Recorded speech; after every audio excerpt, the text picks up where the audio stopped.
اچھا بچوں، یہ 7واں شعر ہے۔ چاروں یاروں کی شان جلی ہے، بھلی ہے صدیق و فاروق عثمان و علی، شاہد عدل ہے یہ تیرے جانشین، تجھسا کوئی نہیں، تجھسا کوئی نہیں۔ اب اس میں جو مشکل الفاظ ہے، شان جلی نمایاں شان، ٹھیک ہے، اس کے بعد بلی، بلی کا مطلب اچھی ہے، اور جانشین نائب، ٹھیک ہے۔ اب اس میں جو ہے وہ شعر کے اندر نفیس شاہ نے بہت خوبصورت انداز کے اندر جو ہے اس نے اس میں اللہ کے نبی صلی اللہ علیہ وسلم کے جو یار ہے، وفادار ہے، ٹھیک ہے، ان کا تذکرہ کیا، خلفائے راشدین کا تذکرہ کیا، حضرت ابوبکر صدیق کا تذکرہ کیا، حضرت عمر بن خطاب کا تذکرہ کیا، حضرت عثمان غنی کا، اور حضرت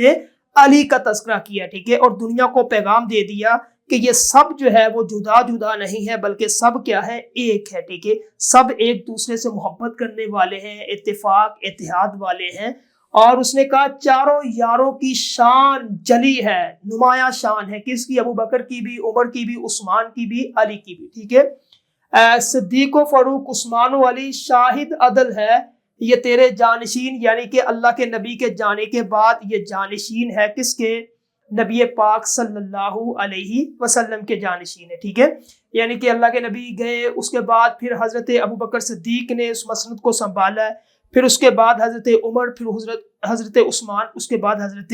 علی، ٹھیک ہے، یعنی کہ اس کے اندر جو ہے وہ شاعر کہتا ہے کہ ہر ایک کی علیحدہ، یعنی کہ چار، جس کے بارے میں قرآن بھی کہتا ہے، بلکہ قرآن نے ہر ایک کا تذکرہ جو ہے وہ محمد الرسول اللہ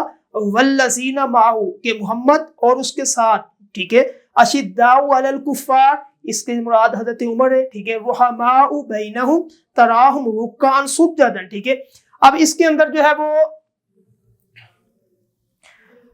کیا نام اس کا،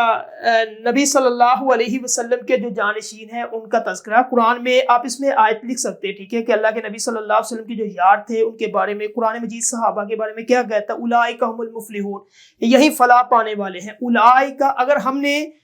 جو ہے نیکی یا فلاح یا راستہ، کیونکہ ہمیں تو صحابہ سے پتہ چلا نا، اللہ کے نبی نے صحابہ کو بتایا، اور صحابہ وہ ہستیاں ہیں، یہ ابو بکر، عمر، عثمان و علی، جس نے من و ان کسی قسم کی جول نہیں، اپنی طرف سے کوئی ایڈ نہیں کیا، ہمیں پہنچا دیا کہ ہم نماز کس طرح پڑھے، قربانی کس طرح کرے، سب کچھ یہ قرآن جو ہمیں ملا ہے یہ صحابہ کے توسط سے ملا، ٹھیک ہے، اس کے اندر کوئی کسی قسم کی کمی بیشی نہیں کی گئی، ٹھیک ہے۔ اس کے اندر آپ قرآن کی بے شمار آیتیں لکھ سکتے ہیں، اولئک هم الفائزون، اللہ فرماتا ہے یہ کامیاب ہے، اولئک هم المفلحون، یہ فلاح پانے والے، اولئک هم الراشدون، یہی لوگ جو ہے وہ کیا ہے، فائز ہے، یعنی کہ کامران ہے۔ اس کے بعد اللہ تعالیٰ فرماتا ہے وَكُلًّا وَعَدَ اللَّهُ الْحُسْنَى، اللہ تعالیٰ نے ہر ایک کے ساتھ کیا نام اس کا، وعدہ کر لیا حسن کا، نیکی کا۔ اس کے بعد رضی اللہ عنہ رضی اللہ عنہ ورضوا عنہ، یہ ان سے راضی ہے، اور اس کے بعد راضی ہے اللہ بھی ان سے، ٹھیک ہے۔ اس کے بعد نیچے آپ آیت لکھ سکتے ہیں کہ اللہ کے نبی ہر ایک کی علیحدہ علیحدہ، آپ اس کے اندر جو ہے حضرت ابوبکر صدیق کے ساتھ جو اللہ کے نبی کی جو ہے وہ کیا، جو اللہ کے نبی صلی اللہ علیہ وسلم نے وقت گزارا، کوئی 2-3 واقعے، حضرت عمر کے ساتھ، حضرت عثمان، حضرت علی کے ساتھ، ٹھیک ہے۔ اب اس میں بے شمار آپ اس طرح کی چیزیں آپ ایڈ کر سکتے ہیں، ٹھیک ہے۔ اس کے بعد ہے کرنے ایک ہی مشعل کی بو بکر، عمر، عثمان و علی، ہم مرتبہ ہے یاران نبی، کچھ فرق نہیں ان چاروں میں، ٹھیک ہے۔ اس کے بعد پھر اگلا شعر آتا ہے، اے سراپا نفیس انفس دو جہاں، سرور دل برے عاشقاں،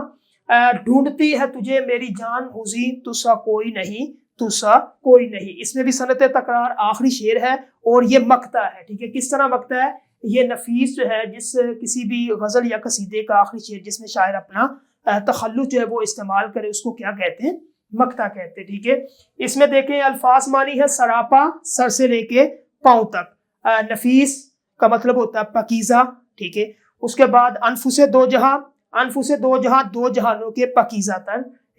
ترین ہستیاں، دل برا، محبوبوں کے سردار، دل بڑے عاشقاں، عاشقوں کے محبوب، اور اس کے بعد جاں حزین، غمگین جانا۔ اب اس کے اندر وہ بیان کرتا ہے کہ سراپا نفیس انفس دو جہاں، سرور دل برا، دل بڑے عاشق، اللہ کے نبی صلی اللہ علیہ وسلم کون ہے؟ کہ دو جہانوں کی پاکیزہ ترین ہستی ہیں، ٹھیک ہے۔